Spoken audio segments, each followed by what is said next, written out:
posar en pràctica aquí a Espanya tot el reglament que s'aprovi, totes les coses que milloraran, suposo, el reglament de bàsquet que s'aprovi en el Grup Central que se celebrarà a Buenos Aires. Som al Palau Blaugrana i el Barça guanya per 4 punts al Madrid. Quan falta poc més d'1 minut per acabar el partit, el nord-americà Frederic comet falta personal i el Barça rebutjarà l'opció de llançar 2 tirs lliures. La temporada que ve els equips no podran escollir i sempre hauran de llançar tirs lliures, amb la qual cosa canviaran molts finals de partit. Penso que van a un infractor.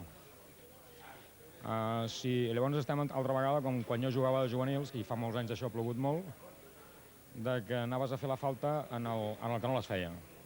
I llavors, evidentment, es para el rellotge i el mateix infractor pot tindre possessió de pilota i penso que, com sempre, la FIBA beneficia l'infractor.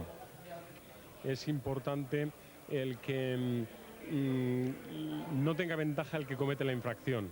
Y en ese caso tengo mis dudas, porque si tú haces falta personal, que eres el infractor, a uno que no es muy buen tirador, pero que sin embargo va ganando el partido, te obligan a tirar, lo que quiere decir que probablemente falles o tengas un porcentaje alto de fallar, y eso perjudica al que infringe la norma y al que no juega al baloncesto. Por tanto, esa norma no me parece bien en principio. Em sembla bona el dret d'opció en funció de la justícia dels partits, de que una pressió a boges no tingui tant de profit. A vegades hem de copiar dels americans, però potser no tot. Els àrbits en si no comportarà només que tindrem d'estar potser una miqueta més al tanto de lo que és una falta normal o lo que és una falta intencionada, ja que això podrà donar peu a que els entrenadors se n'aprofitin del jugador, diguem, el júnior que surt o del jugador que encerta menys els tirs lliures, i això tindrem d'estar una miqueta més a sobre. En un principi estic a favor. Tot depèn del criteri de si canviarà o no canviarà el criteri dels àrbitres en quant al tema de les intencionades. Penso que és bo per les defenses, és bo per arribar a finals igualats el fet que es tingui que tirar els uns més uns, però clar, tot dependrà si llavors no es piten intencionades o segueix amb el mateix criteri que ara. Tendremos que idear jugadas más que de retención de balón para conseguir canasta, porque un equipo que te fuerza a hacer los tiros libres, sobre todo esos tiros libres que serán siempre cargados de mucha tensión, porque serán tiros libres que te estás jugando un partido, yo creo que nos va a forzar a tener varias jugadas de banda para conseguir canasta más que nada. Lo que ocurre es que yo creo que esto tiene que venir acompañado de que se pinten faltas intencionadas con más rigor, sobre todo al final, que se sepa distinguir qué falta es por ir a robar el balón y qué falta es simplemente para que no corra el tiempo.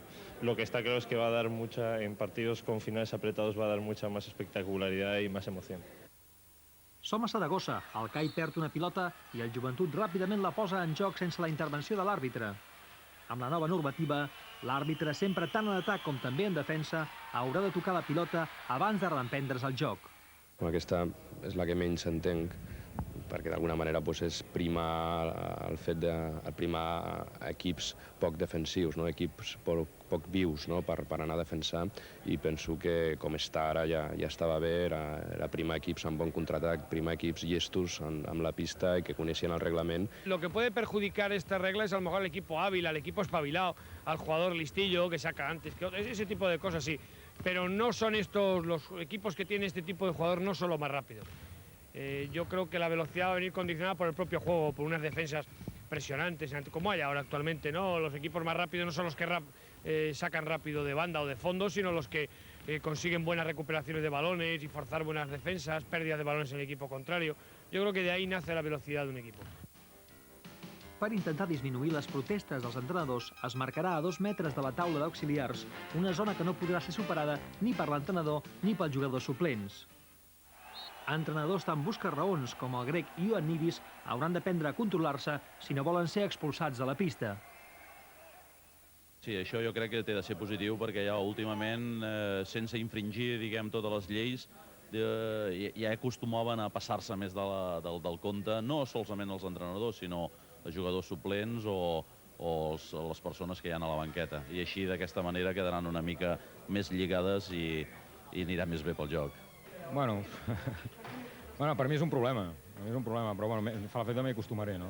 Em sembla correcte que no es pugui moure excessivament a l'entrenador, només que estigui delimitat i ojalà pues, que avancem tots units amb la millora del bàsquet.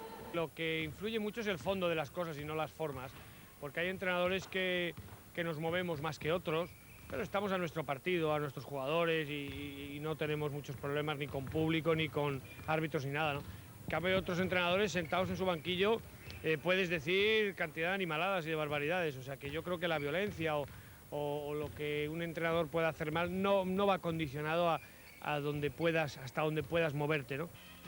En els llançaments de tirs lliures, els jugadors que optin el rebot podran entrar a la zona quan la pilota surti de la mà del jugador. Fins ara, en teoria, calia esperar que la pilota toqués l'anella, encara que en la pràctica els àrbitres són molt permissius. Jo penso que aquesta és positiva.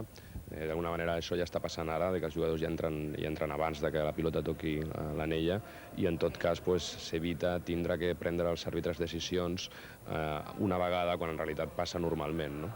També està bé perquè ara normalment amb els tirs lliures no se sap mai quan entra un jugador si la pilota ha tocat a l'aro o no ha tocat i em sembla una bona regla per aplicar, en principi per millorar una mica això de cara al bàsquet. Seguint l'exemple de la NBA, els marcadors de 30 segons deixaran els corners de les pistes per situar-se sobre els taulers. Com es pot comprovar en aquesta imatge de l'últim All-Star Game, els jugadors poden controlar molt millor el temps de possessió de pilota. Per evitar accidents, s'aprovarà reduir en 15 centímetres la part inferior dels taulers, que quedaran just a l'alçada dels suports de la cistella, com passa en la NBA. La FIBA donarà llibertat a les federacions per establir una nova divisió del temps. De les dues parts actuals de 20 minuts, es podrà passar a 4 temps d'11 minuts cadascun. L'ACB no veu de bon ull aquesta proposta. Jo crec que és una mesura una miqueta precipitada de la FIBA, perquè aquí hi ha que tenir en compte dues coses. Una, el tema sociològic, i una altra, el tema tècnic. En el tema sociològic, l'espectador europeu va a l'espectacle única i exclusivament per viure l'espectacle pròpiament en si. L'espectador americà va a un espectacle, no és tan agressiu, s'ho va passar junt a veure l'espectacle, menja, beu i ja sabem com és la gastronomia americana. Llavors, en el segon apartat, que és el tema tècnic, ja que reconèixer que els americans tenen uns jugadors que ells de per si sol i individualment ja tenen un espectacle. Llavors, nosaltres no tenim aquesta categoria de jugadors, en un principi, i tampoc no tenim el número de jugadors que tenen ells. Crec que amb 9 fitxes sèniors, tot el que sigui incrementar el temps de joc em sembla molt difícil d'assumir, encara que crear més situacions de final com de part, pel fet de passar a 4 parts, sembla que sigui atractiu, perquè les jugades de final de partit són molt atractives, però per això necessitaríem algun temps mort més, que això sí que seria una de les innovacions bones respecte al bàsquet americà. Entonces lo que tenemos que hacer es recoger esa posible norma de futuro como un camino hacia donde tiende el baloncesto. Entonces para eso habrá que pensar en una ampliación de fichas. No se puede estar ya como estamos con 70 partidos que llevamos esta temporada jugados con 9 fichas seniors, más las lesiones que suele haber en todos los equipos, sobre todo en los que participan en Copas de Europa. Entonces, dentro de esa línea es clarísimo que tenemos que tender a una ampliación del número de fichas seniors. Altres propostes dels encastats. Joan Creus, reduir a 24 o 26 segons el temps de possessió. I Pedro Martínez, entrenador del Joventut, per al cronòmetre després de cistella en els últims 3 minuts de cada part.